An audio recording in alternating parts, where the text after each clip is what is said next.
بسم اللہ الرحمن الرحیم۔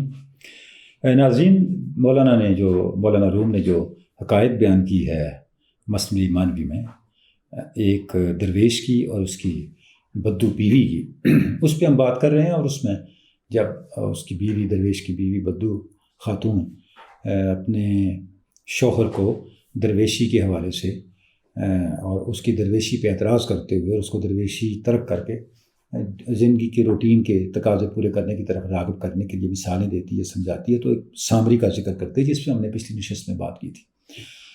اب جیسے ہی سامری کا ذکر آتا ہے تو مولانا اس سے متعلقہ ایک نقطے کو یہاں ایلابریٹ کرتے ہیں۔ وہ کیا ہے؟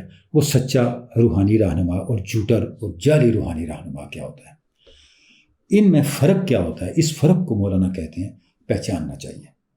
جب تک اس فرق کو پہچانا نہیں جائے گا تو اس راہ کا مسافر اپنی زندگی اور اپنے سفر کو کھوٹا کر لے گا، ضائع کر دے گا۔ اب کیسے پہچانا جائے؟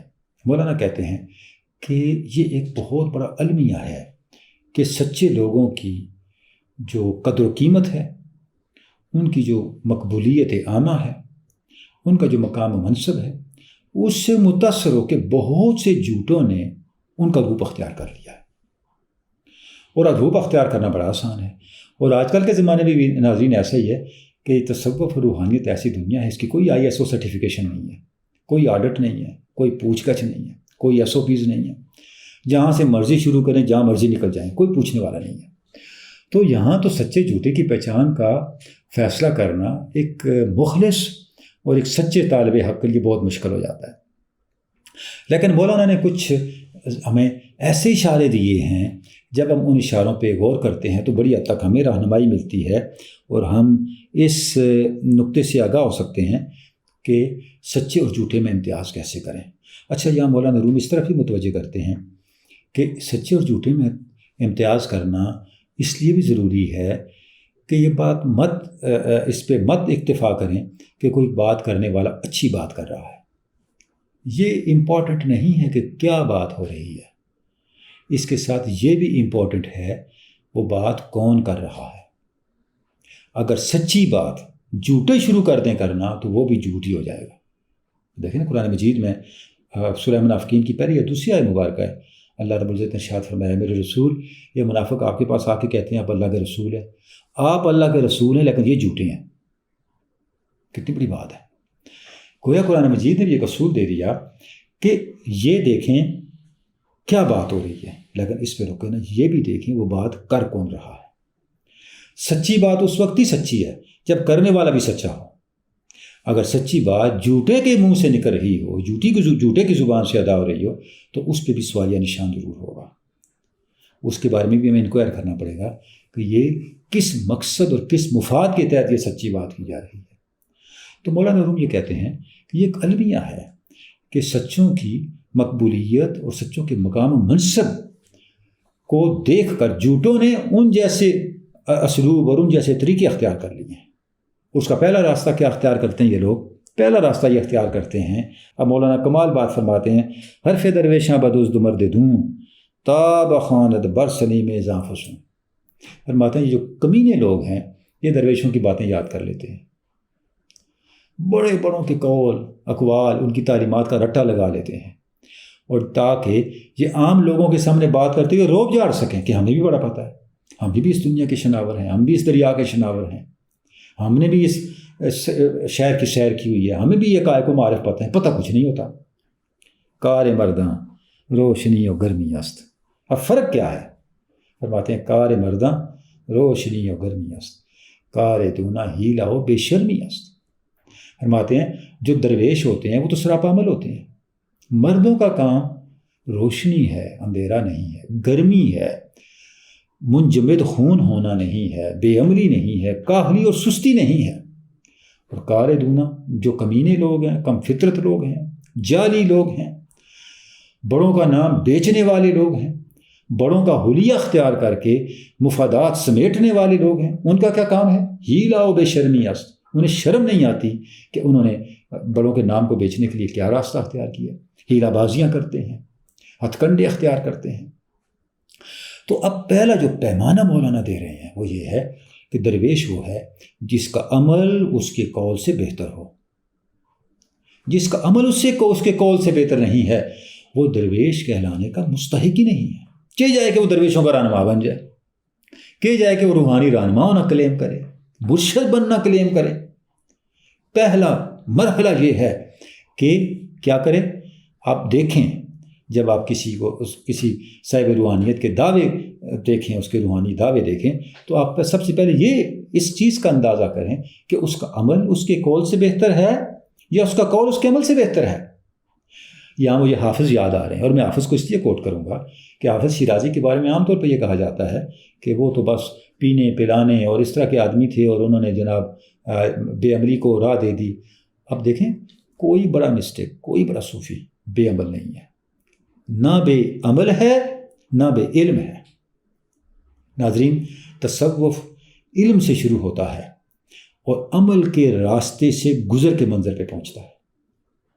علم کا چراغ پہلے اس کے ہاتھ میں ہوتا ہے، اور پھر کوئی ایسا صوفی نہیں ہے جو اس نقطۂ نظر کا قائل نہ ہو کہ ایک چھٹانک علم کے لیے ایک من عمل چاہیے تاکہ وہ علم محفوظ رہے، اس علم کا حق ادا ہو سکے. اچھا، حافظ شیرازی کیا کہتے ہیں؟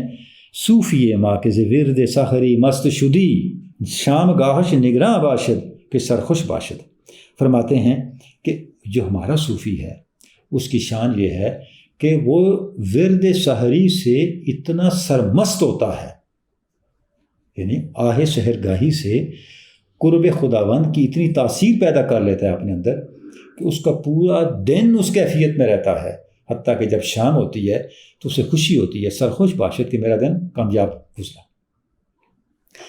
مقصد کیا ہے؟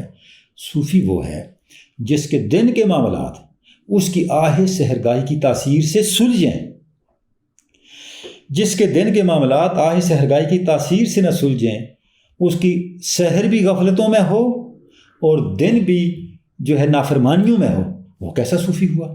آگے حافظ عجیب بات فرماتے ہیں، خوش بود کر مہ کے تجربہ آیت بمیاں تاسیہ روح شود ہر کے درو غش باشد.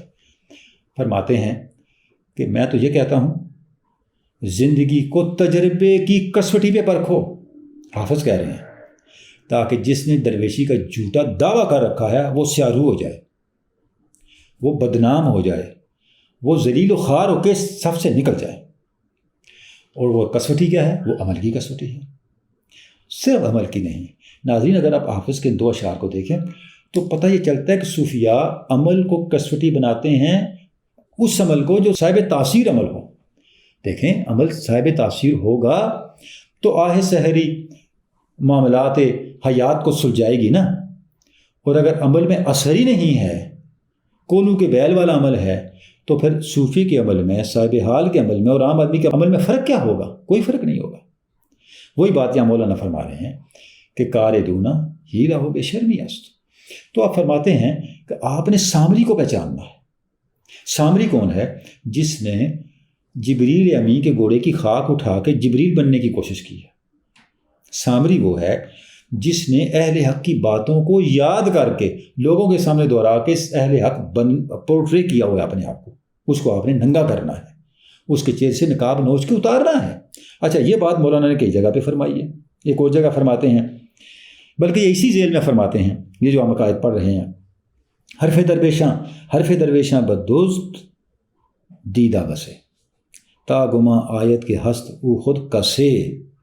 کہتے ہیں میں نے بہت سے لوگ دیکھے ہیں جنہوں نے درویشوں کے لفظ چرائے ہوئے ہیں، درویشوں کی باتیں چرائی ہوئی ہیں، اور لوگوں کے سامنے اس طرح بیان کرتے ہیں، لوگ انہیں بھی کچھ سمجھے، انہیں بھی بہت کچھ پتہ ہے. خوردہ گیرت در سخن بر با یزید ننگ دارد از دون او یزید. فرماتے ہیں حال ان کا یہ ہے جب یہ بات کرتے ہیں تو با یزید کی غلطیاں نکالتے ہیں، لیکن اندر ان کا ایسا ہے کہ یزید بھی شرما جائے. اندر ان کا اتنا تاریک ہے، اتنا گندا اور آلودہ ہے، اتنا غلاظت زدہ ہے ان کا باطن کہ یزید کو بھی شرم آ جائے. اور لوگوں کے سامنے انہوں نے اپنا حال یہ بنایا ہوا ہے کہ بڑے درویشوں کی باتیں اور عارفانہ نقطے رٹا کے اس طرح بتاتے ہیں کہ با یزید کی غلطیاں نکالنے پہ لگے ہوئے ہیں. اچھا، ایک اور جگہ مولانا فرماتے ہیں حرف درویشاں و نقطۂ عارفاں اب یہ میں مولانا کے ناظرین چند مقامات اس لیے مختلف مثنوی کے مقامات سے پہلے چوتھے اور پانچویں دفتر سے دہرا رہا ہوں کہ اس نقطے کو واضح کیا جائے، المیہ ہے اس دور کا کہ سچے اور جھوٹے کی پہچان ختم ہو چکی ہے۔ تو مولانا فرماتے ہیں حرف درویشاں و نقطہ عارفاں بست اند بے حیایاں بر زباں۔ اب دیکھیں کتنا شدید اور کتنا تلخی والا اور کتنا سخت تنقید والا انداز ہے مولانا کا۔ فرماتے ہیں میں نے بہت سے ایسے بے حیا لوگ دیکھے ہیں جنہوں نے درویشوں کے حروف اور عارفوں کے نقطے رٹے ہوئے ہیں، اپنی زبان پہ ہر وقت ان کے چلتے رہتے ہیں۔ اور آگے کمال شعر ہے جس کو حضرت علامہ نے بھی ایک جگہ کوٹ کیا ہے، فرماتے ہیں ہر ہلا کے امت پیشی کے بود زاں کے جندل را گما پردند اود۔ پہلی قومیں اس لیے ہلاک ہوئیں کہ انہوں نے پتھر کو اود سمجھ لیا تھا، یعنی انہوں نے اصل اور نقل کی تمیز ختم کر دی تھی۔ لہٰذا اصل اور نقل کی تمیز ختم نہ کرنا، اصل کو اصل سمجھنا، کھوٹے کو کھوٹا سمجھنا۔ اچھا، بال جبریل میں مکالمہ ہے مرید ہندی اور پیر رومی کے نام سے۔